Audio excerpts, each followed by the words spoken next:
ইমান ধুনীয়াকৈ চাকৰি এটা থকাৰ পিছত কেনেকৈ ইমান কষ্ট কৰিব পাৰে দেই মই মানে ভাবি আচৰিত হওঁ মই কিন্তু নোৱাৰোঁ দেই ইমান কষ্ট কৰিব পাৰে আজি দিনতে মানে পিছবেলা বাৰীত সোমাই থাকোঁতে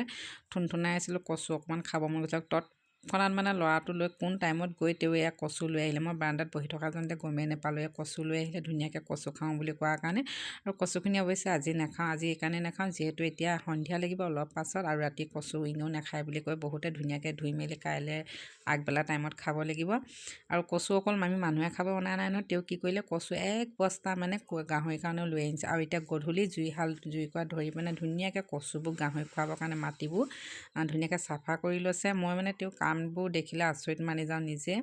মই ইমান কামত চোকা নহয় দেই সঁচাকৈ কৈ দিছোঁ এও মানে ইমান কামত লাগিব মানে স্কুলৰ পৰা আহিও বাৰীখনত ইফাল সিফাল ইটো সিটো একেৰাহে কৰি থাকিব পাৰে এতিয়া সন্ধিয়াৰ লগে লগে নিজে জুই ধৰি